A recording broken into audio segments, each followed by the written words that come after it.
tu sens justement ces petits frémissements qui ont l'air de provenir du fond de ton cœur, du fond de ton corps. Et comme je t'ai dit, cette expérience a été étrange, mais pas effrayante au final.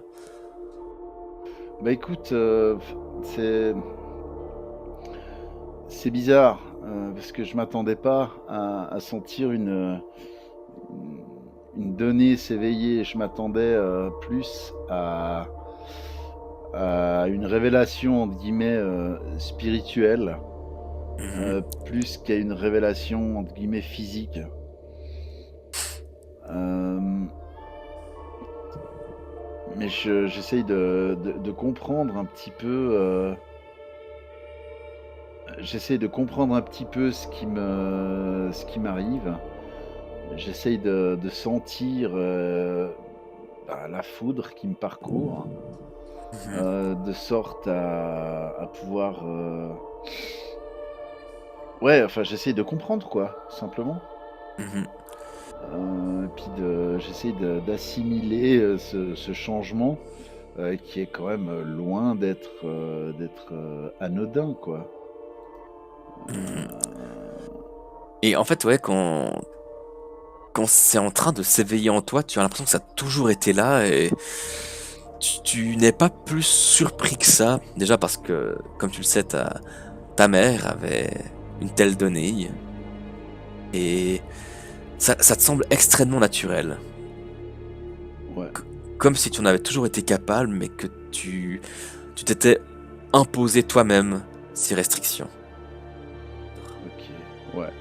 En revanche, le truc qui m'interpelle, c'est que la voix du vieux fou, mais il dit de, de prendre, enfin de faire mien les deux médaillons, quoi.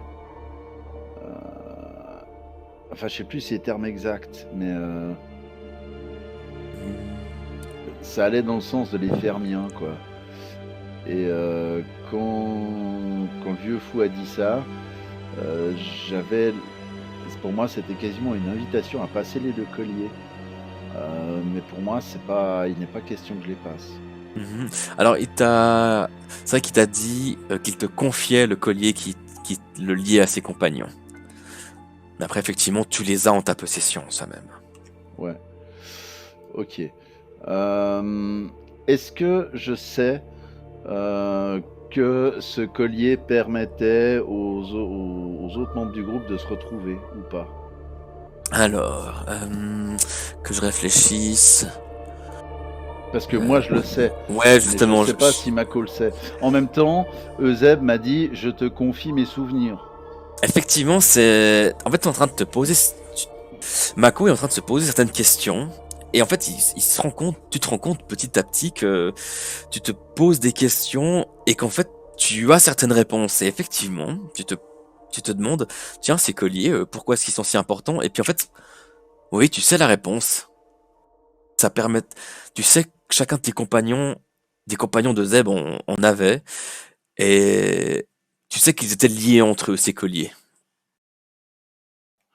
Ok. Et après avoir fait un premier diagnostic de mon physique par rapport à l'électricité, à la foudre, je vais faire un deuxième diagnostic, mais mental ce coup-ci, pour voir effectivement si si je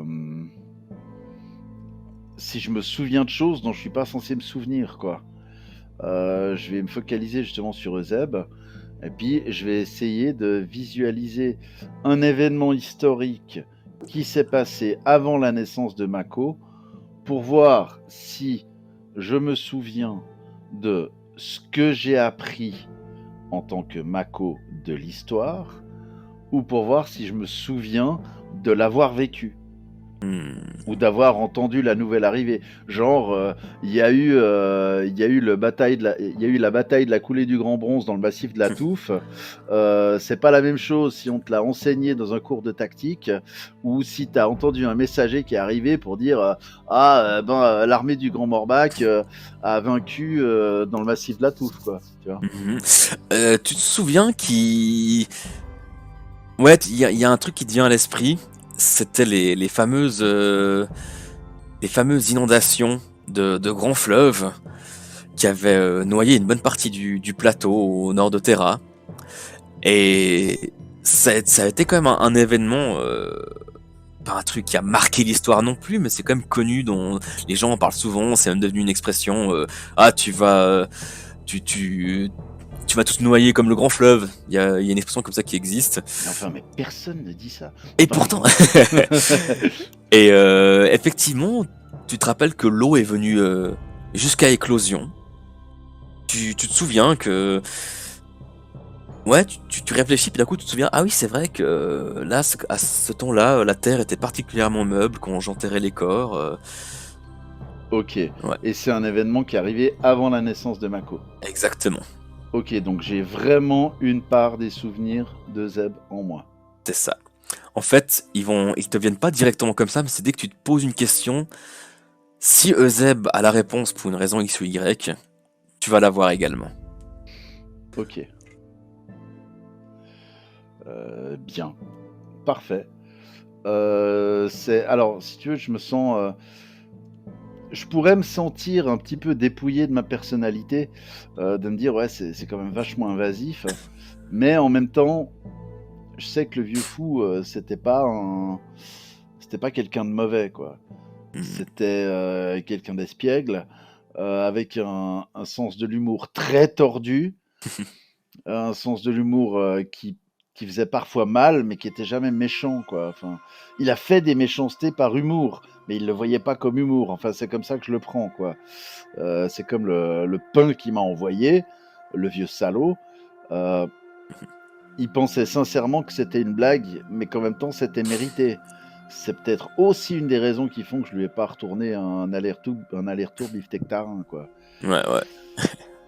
Mais ok, donc je me sens pas dépossédé. Enfin, si tu étais quelqu'un d'autre, je me serais senti dépossédé de mon libre arbitre. Mhm. Mais pas là. Ouais. Surtout que justement, comme je t'ai dit, tu as les réponses aux questions que tu pourrais te poser, mais ça vient pas envahir tes souvenirs à toi. Tu parviens, en tout cas pour le moment, à parfaitement faire la distinction entre tes souvenirs et les siens. Bref. Ok, bah je me retire. Et avant de sortir de la pièce, merci, vieux fou. Inutile de préciser que Mako va en permanence se référer à Euseb en tant que vieux fou. Et ce sera tout à fait mérité. Ah, est-ce qu'il était fou? Est-ce Si, que... si. Euh, Moi j'ai vérifié, il était fou. Ok, bah je vais sortir. Et quand tu sors, tu te rends compte que tu n'es pas à Mon l'extérieur. Dieu, un espace de ténèbres, il n'y a que quelques mètres carrés de terre et le C'est la fin de tout. néant. Non, tu as face à toi ce tunnel. Ok, sur le côté, ça a l'air d'être des cellules. Alors, on pourrait croire au premier coup d'œil, mais en fait, tu te rends vite compte que l'image n'est pas tout à fait adéquate, en fait, et qu'en fait, ce sont simplement des arches décoratives. Ok, il n'y a pas de passage là Il en n'y a pas de dessous. passage. Voilà, c'est un tunnel tout droit. Ok, bah je continue d'avancer dans ce tunnel en étant quand même prudent. Euh, On est dans un temple qui est censé accueillir les Umbras et puis les Adans qui cherchent une mort douce plutôt qu'une mort dans la souffrance imposée par Estuans. Donc je pense pas que l'endroit soit piégé parce qu'il fallait qu'ils puissent arriver et bénéficier de la miséricorde d'une mort douce. Donc, à mon avis, le couloir n'est pas piégé. Mais j'avance prudemment. Si tu veux, je prends pas de disposition pour détecter des pièges. Parce que je Mhm. pense qu'il n'y en a pas. Mais j'avance prudemment quand même. Ok. Donc ouais, tu poursuis ta marche là pendant quelques minutes et tes pas résonnent dans ce long tunnel Et au bout d'un moment, le tunnel laisse place. Enfin, ouais, tu sors de ce tunnel, mais tu es toujours à l'intérieur. Car tu te retrouves dans un espace qui ressemble plus à une grotte. Pas une très grande grotte. D'ailleurs, tu vois qu'il y a même un chemin qui est défini et qui est facilement praticable. Et si tu continues encore quelque peu, parce que tu ne vois qu'une seule voie, tu arrives face à ce qui devait être la sortie ou l'entrée. D'ailleurs, tu vois un peu de lumière qui en émane, mais tu te retrouves face à un tas de rochers et de cailloux qui bouchent une potentielle entrée ou sortie. Ok. Est-ce que, à travers ces rochers, filtre de la lumière? Tout à fait. Tu vois une lumière qui pourrait être une lumière un peu crépusculaire. Ok. Alors, bah, je vais commencer. Déjà, est-ce que ça a l'air d'être solide et est-ce que c'est un aiguillage qui est dû à un éboulement ou est-ce que c'est un aiguillage qui est dû à un arrangement? C'est un arrangement, c'est un amoncellement de choses de pierres, de roches et de cailloux qui ont été posées. Et a priori, sans trop d'efforts, tu vois que tu bouges un peu un caillou, les autres bougent également avec lui, donc tu pourrais assez facilement Ok. ouvrir un chemin si tu le désires. C'était juste pour savoir si j'allais tout me prendre sur la gueule, si j'essayais de le démonter ou pas. Mhm, Parce qu'un arrangement humain, bah, il est fait du bas vers le haut, donc il est stable. mhm, Sinon, on peut pas le faire. Alors qu'un arrangement dû à un éboulement, c'est du haut vers le bas. Donc potentiellement, il y a des trucs mal aiguillés, quoi. mhm, Donc, bah, je vais effectivement gentiment déplacer des pierres vers le haut du mur, à mhm. l'endroit le plus approprié. Je vais essayer de déplacer les pierres les moins lourdes, si tu veux. Alors, je pourrais éventuellement utiliser ma donnée pour le faire, mais je tiens quand même à garder mon énergie. Ouais. Donc, je vais le faire à la main. La magie permet de faire les mêmes choses que sans magie, mais juste avec une autre dépense d'énergie. Or, cette énergie-là, j'en dispose pas à l'infini. Donc, tandis que déplacer des pierres potentiellement, Mhm. voilà. Bien, tu t'y mets, tu prends une pierre par-ci, une pierre par-là, et petit à petit tu dégages un passage. Et effectivement, tu vois les rayons du soleil probablement au crépuscule qui éclairent cette grotte. Et tu peux discerner l'entrée de cette grotte, qui est également sa sortie. Et assez rapidement, tu vois le paysage qui s'offre à toi.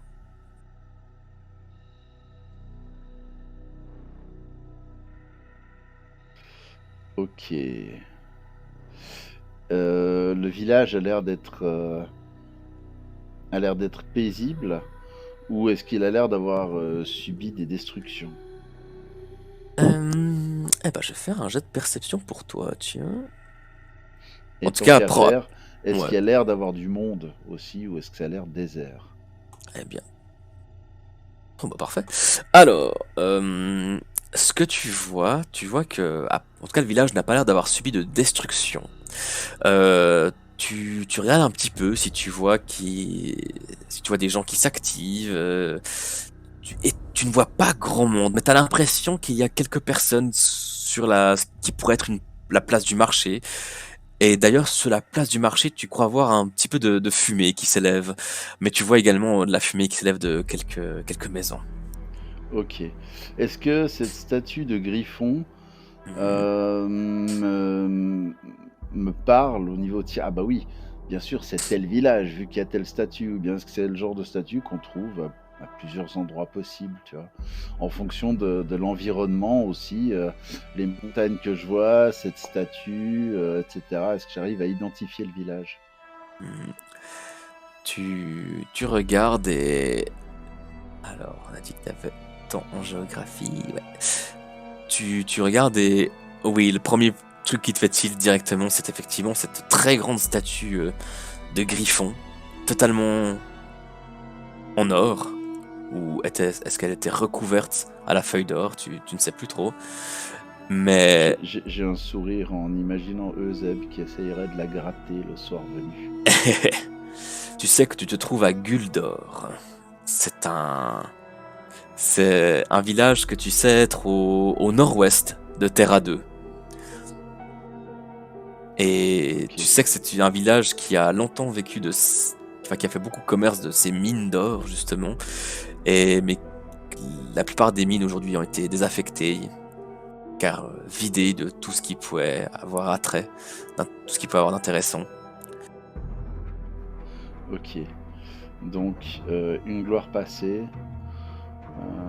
Peut-être encore peut-être encore une vie économique due au tourisme autour des anciennes mines. Mais voilà, plus la même économie qu'avant, probablement des gens qui sont appauvris assez vite. Donc ça doit... Ok, je vois à peu près le niveau social des gens. D'après le... Donc je suis... Attends, alors, ben, pour la distance, j'ai pas besoin de poser la question. Ouais, normalement, je crois que c'est à l'échelle. GK... Ok, je suis à une centaine de mètres du village. Le soleil a l'air d'être... de se coucher dans combien de temps? Dans pas longtemps. Ouais, d'ici une demi-heure, il devrait être couché. Ok. Ici, je discerne des champs. Ouais. Donc de l'agriculture, c'est parfait. Est-ce que j'arrive à identifier de quel type de champ il s'agit? Ouais, alors tu vois beaucoup, notamment ici et ici, ce sont des champs de blé, alors que les autres, ça a l'air d'être des champs. Est-ce que c'est des légumes en tout cas? Ça doit être des légumes, parce que c'est des carottes, c'est des poivrons, des courges. Difficile à dire d'ici. Ok, mais ça a l'air d'être des légumes consommables comme ça. Mhm. C'est Oui, pas a genre, priori, ouais. c'est pas genre des navets que tu dois impérativement faire cuire, quoi. Non, non, non. Ok. Alors ce que je vais faire, je vais pas me rendre directement au village. Je vais d'abord attendre que le soleil se baisse un peu. Je vais aller barboter quelques légumes. Mhm. De quoi me faire un repas que je vais aller prendre dans la grotte. Ok. En attendant que la nuit soit bien établie depuis 1 heure ou 2. Mhm. Et une fois la nuit établie, je vais aller à peu près par ici. La lune vient d'où? La lune, en principe, vient de l'Est. Ok. Alors non, je vais plutôt me mettre ici. De sorte à ce que l'ombre projetée par la lune, enfin pardon, l'ombre que la lumière de la lune projette à cause de la colline, m'abrite des regards.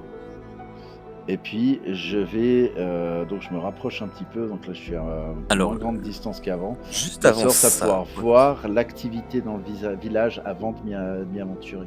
mhm. Alors, je reviens juste un tout petit peu en arrière quand tu attendais justement que le soleil se couche. Tu attends justement, normalement ça devait être ouais, vingtaine de minutes, 30 minutes, même le temps de l'aller-retour que tu as fait au champ de légumes.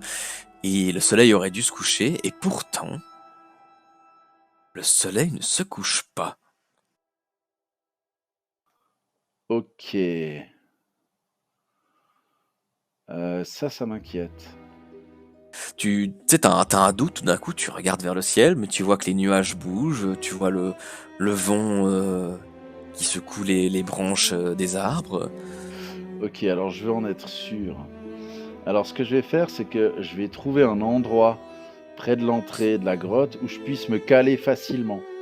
Où tu sais, où je sais que, ah bah oui, bah j'ai tel caillou qui appuie à tel endroit de mon cou, tel caillou qui appuie à tel autre endroit. Comme ça, je sais que j'ai toujours la même position.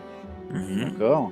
Ouais. Et je plante devant moi à 3-4 mètres, je plante mon espadon dans le sol, de sorte à ce que il y ait la garde à la hauteur de mes yeux et qu'il soit à fleur avec le bas du disque solaire.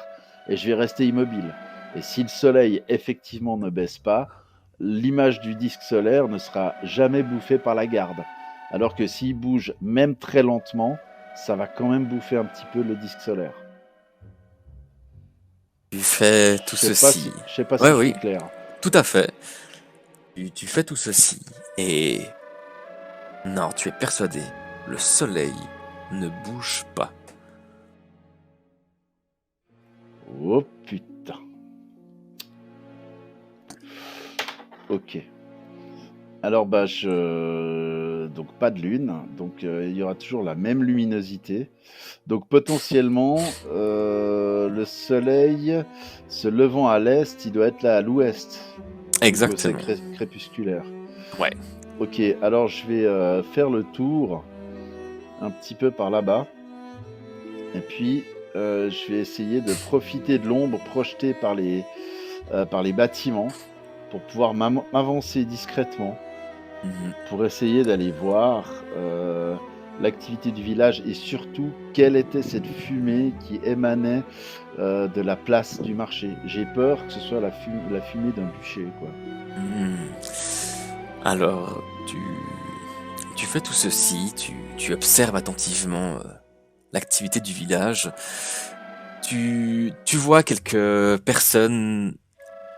De temps en temps, tu vois peut-être une personne qui sort d'une maison, qui va faire quelque chose, puis rentre de nouveau. Tu vois Mais avec un air genre pom pom pom pom, ou alors l'air de regarder à droite à gauche pourvu qu'on me repère pas, quoi. l'air plus pom mais l'air pom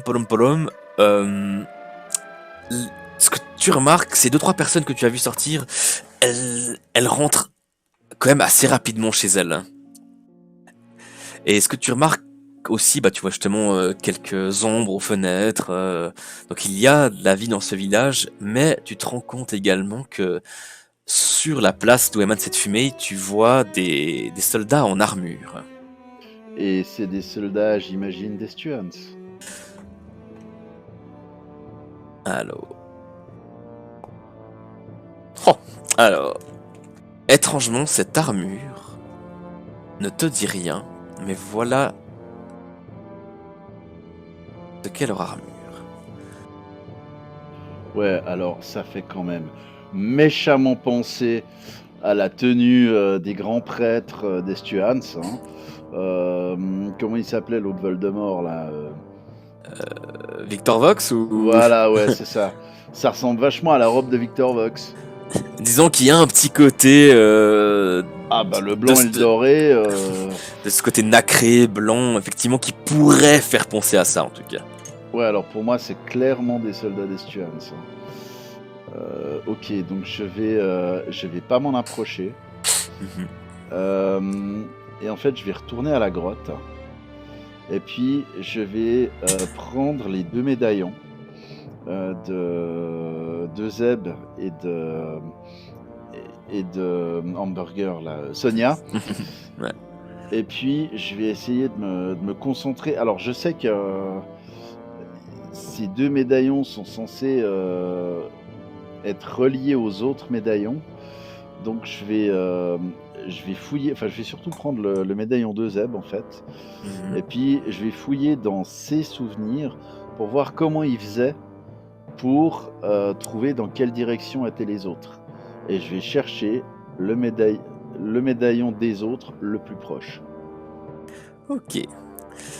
Alors, moi, tu fais appel au souvenir de Zeb qui dorment en toi et tu te souviens qu'effectivement, grâce à ce médaillon, il pouvait ressentir, il se sentait lié à ses camarades et effectivement, quand le groupe avait été séparé dans l'archipel, pendant que Euseb et Raki étaient sur une île habitée par des créatures s'apparentant à des grenouilles, ils avaient pu servir de ces colliers pour ressentir la présence des autres où ils se trouvaient, mais ils avaient eu besoin de l'aide d'un certain Tawito, une créature à la puissance immense pour pouvoir rejoindre les autres directement.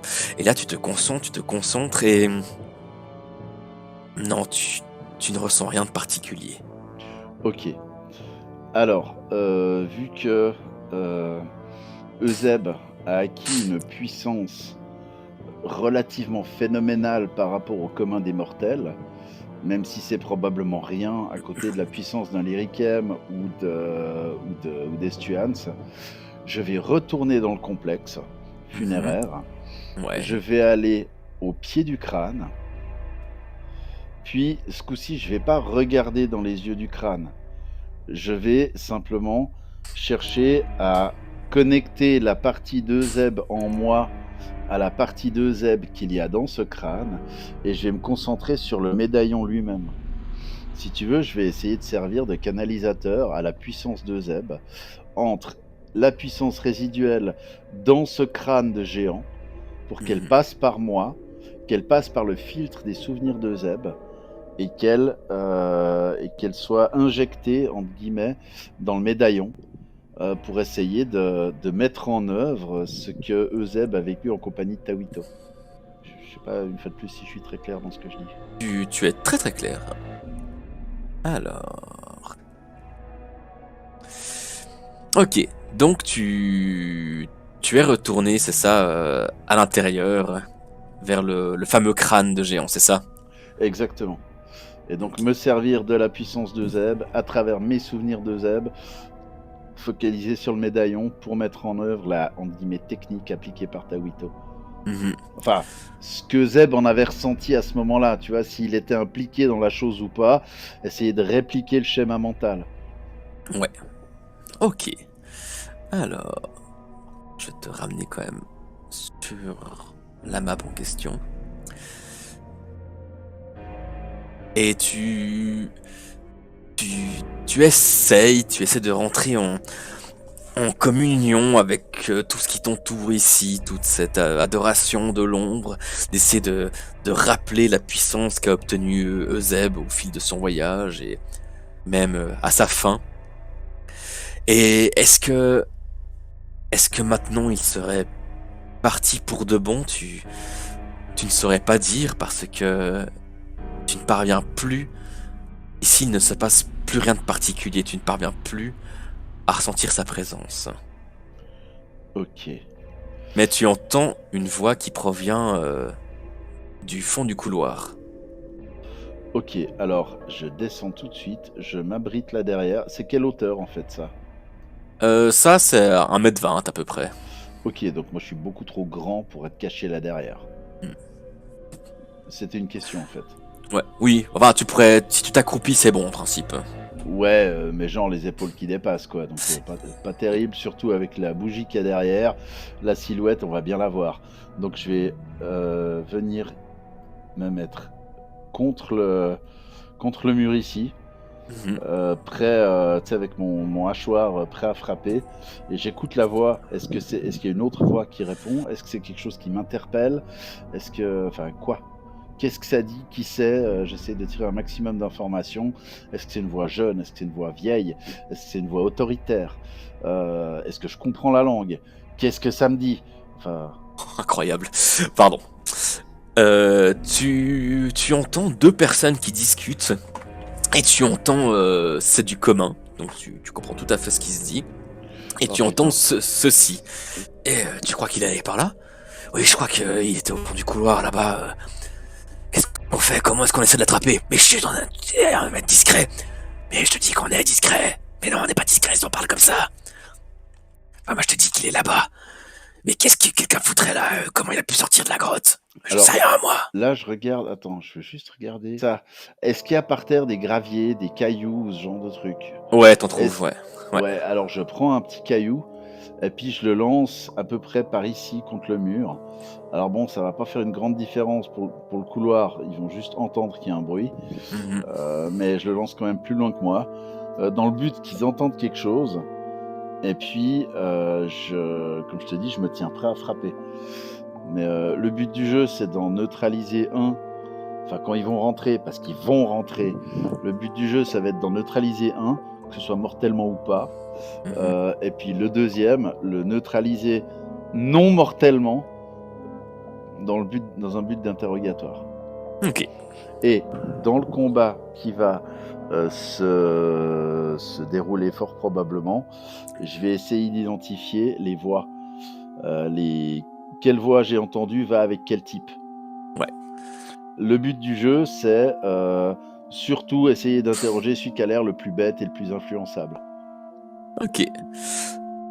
Oh, mais c'est incroyable comme t'es bon par rapport à eux. Ouais, je sais, ouais, c'est tout moi ça. En fait, je peux même te dire une chose, c'est qu'effectivement, donc tu entends ces deux voix qui discutent. Et tu remarques même au niveau de l'accent, il y a une voix qui est clairement une voix terranienne de ton royaume, et une voix qui est qui est clairement estuanienne. Tu entends des pas dans le couloir, tu les entends mais extrêmement bien. S'ils essaient d'être discrets, c'est totalement raté. Tu entends le bruit des bottes de leurs armures et de leur armure qui tape contre le mur, les différentes plaques qui se chevauchent. Pardon, attends, juste question. Ouais. J'aurais dû le préciser avant. À toi de voir si c'est possible ou pas. J'ai dit que je me mettais là, mais en fait, je me mets déjà. La porte s'ouvre vers l'extérieur ou vers l'intérieur? Elle s'ouvre dans ta pièce à toi. Ok, donc la porte est quelque part vers moi. Les gonds sont de mon côté ou de l'autre côté? De ce côté-là. De l'autre côté, pardon. Ok, alors j'aurais préféré me mettre du côté des gonds quand je me suis planqué. Aucun souci. Ok, d'accord. Donc le but du jeu, ça va être, quand j'estime qu'il y en a un des deux qui est juste à portée de porte, faire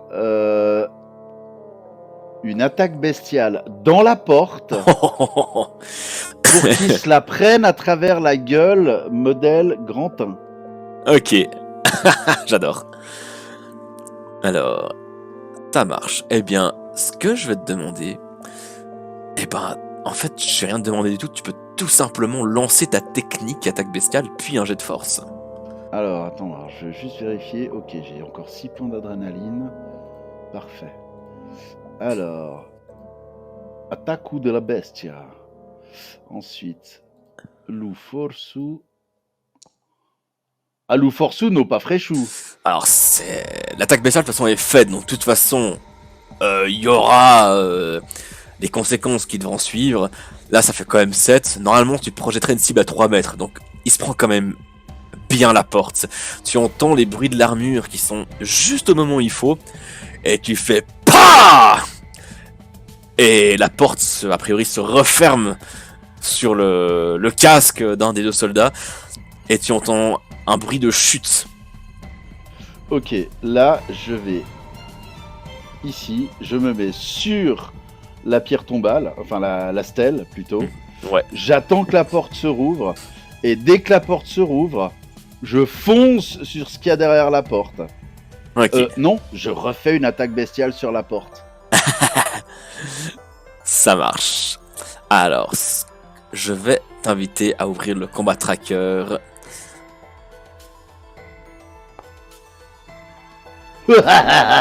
Deuxième 20 en initiative de la soirée. Ça va bien. T'es monstrueux, hein, de nouveau. Ah, mais c'est pas mauvais non plus.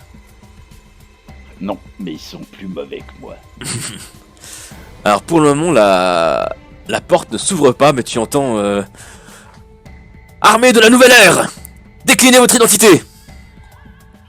Et là, je ne dis rien. Puis tu entends de nouveau qu'ils discutent. Ah putain, je crois qu'il m'a cassé le nez, enfoiré. Viens, on va le cueillir. Tu crois que c'est un Adam? Peu importe, soit un Adam, un humain, un obédiant, un golem, peu importe.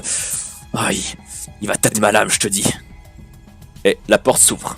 Et dès que la porte se rouvre, yaba dans la porte pour la lui refermer de nouveau sur la gueule. Ça marche. Je refais là. Ouais, je refais une attaque bestiale. Sauf que là, le but du jeu, c'est rouvrir la porte droit derrière et leur foncer dessus. Ok, ça marche. Alors tu puisses. Et puis là, un bon jet de force. Allez, un petit 20 là. Ouh, ça fait 21 quand même, hein. Donc là, le but du jeu, c'était en fait que l'un emporte l'autre dans sa chute et puis que je puisse traverser, yabater un des deux, quoi. Ouais. Ce qui s'est passé effectivement, c'est que tu es revenu vers la porte dès qu'elle s'est ouverte, tu as envoyé un coup d'une telle puissance, d'une telle adrénaline. D'habitude, tu sais qu'avec telle force, tu parviendrais à faire projeter quelqu'un jusqu'à presque 6 mètres. Sauf que là, c'est à coup de porte dans le museau. Et effectivement, celui qui a rouvert la porte, tu lui refermes dessus, tu la rouvres derrière, et tu as le temps de voir que lui a parfaitement giclé son petit camarade, qu'il s'est mangé 2 dégâts de dégâts. Oh, Mouah. il est donc à tant de PV. 800, ouais, c'est bon, 800 PV. Ouais, je pense. Et les deux, alors lui, il a chuté, lui est déséquilibré, mais il tient encore debout. Que fais-tu? Bah, je lui fonce dessus, puis je lui zlatane sa gueule. Alors, pour l'instant, je sais pas encore lequel des deux est le plus influent. Enfin, comme je t'avais dit, j'essayais de trouver quel était le plus influençable des deux. Alors, pour l'instant, je sais pas, mais j'essaye toujours d'identifier les voix, hein, comme je t'avais dit. Ouais, tout à Et fait. donc, le premier, je le zlatane, puis bon, bah, si je le tue, je le tue. Hein, et puis, si je le tue pas, bah, on verra pour après. Alors, tu ne l'as pas tué, mais tu vois que ton hachoir des forges Terra 2 a fait un beau dégât. Tu lui as visé en direction de la tête et tu vois que son casque s'enfonce. Tu l'as déjà extrêmement abîmé, mais il tient encore debout bien qu'il a l'air sonné. Et c'est celui, enfin, d'après ce que je vois, c'est celui qui avait déjà pris la porte dans la gueule une première fois. Non, c'est l'autre a priori. Ok, donc l'autre, il s'est pris 2 fois la porte dans la gueule. Exactement, c'est ce qui s'est passé. Et d'ailleurs, là, normalement, ça serait à lui d'agir, mais il se relève tout juste. Ok. Et celui-ci qui vient de se manger un coup de hachoir dans le casque, il laisse temps de t'attaquer avec une épée courte, mais il va avoir un joli malus. Voilà. Hop. Ouh, mais il touche quand même, ça fait plaisir. Non mais Sandro, fallait pas me donner un truc comme attaque bestiale, tu sais que je vais en abuser. Donc. Mais avec plaisir, mais avec grand plaisir. Que fais-tu? Alors, je t'ai dit que j'abuserais. J'abuse. Mais vas-y. Le plus important, c'est le plaisir. Ah. Oui, c'est que ce max. Ce qui est important, c'est le plaisir. Ok, alors 4 mètres, c'est pas énorme, mais je pense que ça permet quand même que les deux soient toujours... le premier va probablement valdinguer, puis le deuxième sera probablement dérangé dans son relevage. C'est tellement ce qui va arriver. Alors, déjà, je m'autorise un petit D4 de dégâts qui fait un petit 2 sur lui. Tu l'envoies, il va le dinguer, mais d'une puissance. Et est-ce que tu fais autre chose? Donc je viens au contact, je le cible, et pour le roi Maxime!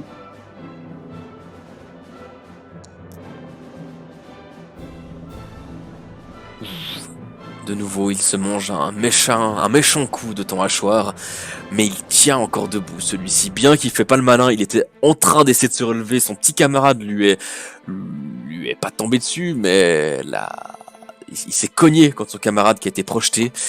Et il est tout juste arc-bouté en train d'essayer de se relever. Tu l'assommes en plus avec ça, mais enfin tu l'assommes, tu lui fais des beaux dégâts. Mais il tient encore debout, mais il a vraiment une démarche misérable. Et il crie « Va prévenir le commandant !» Et il tente, lui, de t'attaquer, mais aussi ça va être avec un malus parce que tu remets la misère. Aussi avec une épée courte. Et c'est un échec. Lui tente de se relever. On va lui faire un petit jet de volonté quand même. Ouais, volonté. Il commence à partir dans cette direction. Ok. Que fais-tu? Alors, je dois vérifier quelque chose.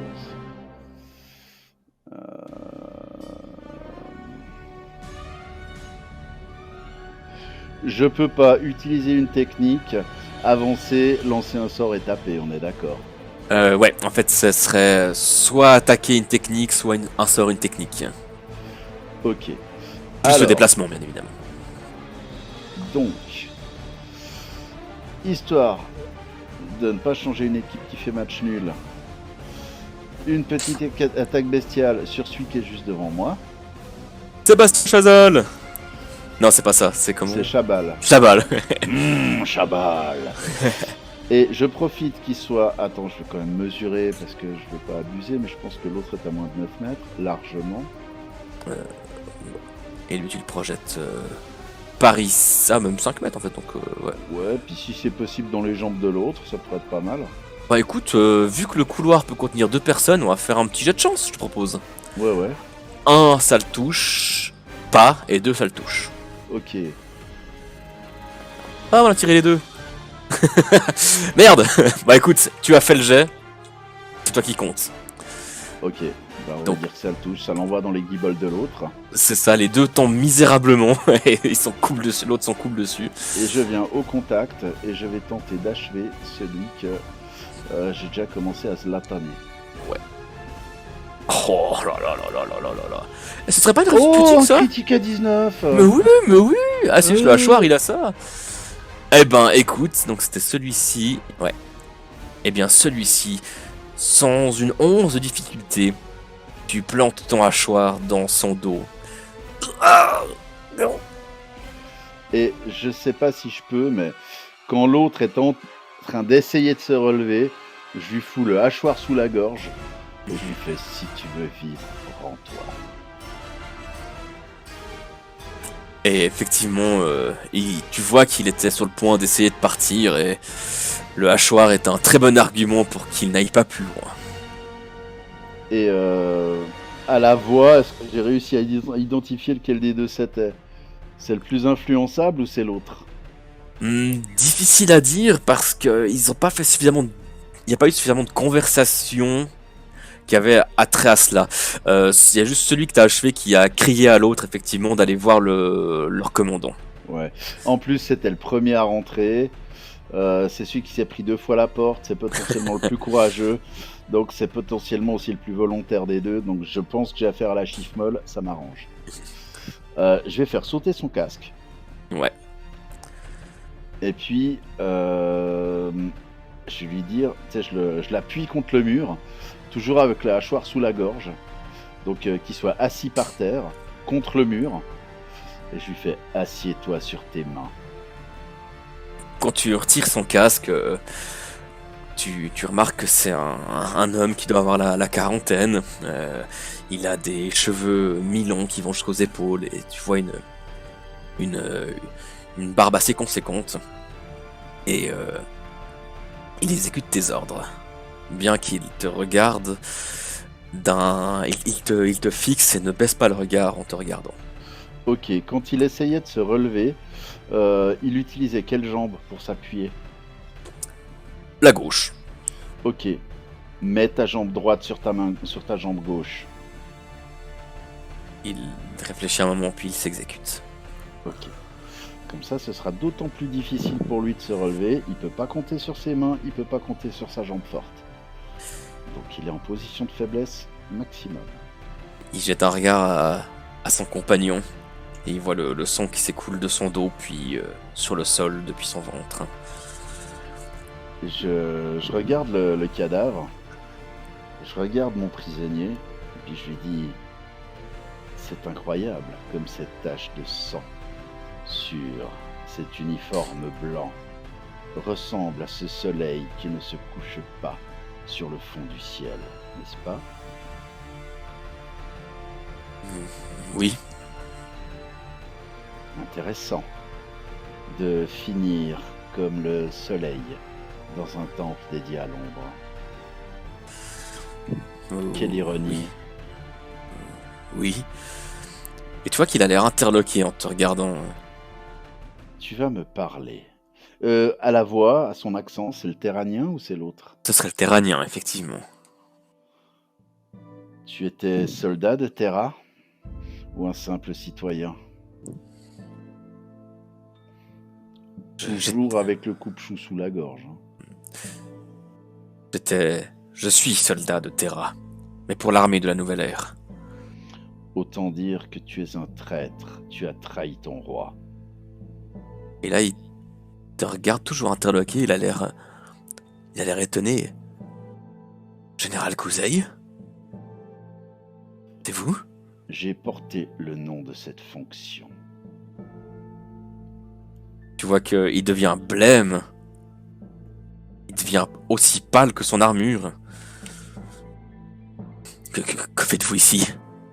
C'est moi qui qui pose les questions. Mais vous êtes mort. Visiblement.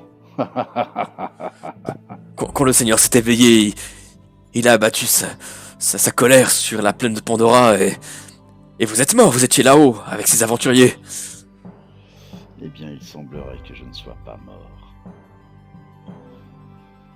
Maintenant, tu vas me dire combien vous êtes de soldats renégats ou d'anciens serviteurs d'Estuans, bref, ce que vous appelez des soldats de la Nouvelle Ère dans ce village et ce que vous y faites.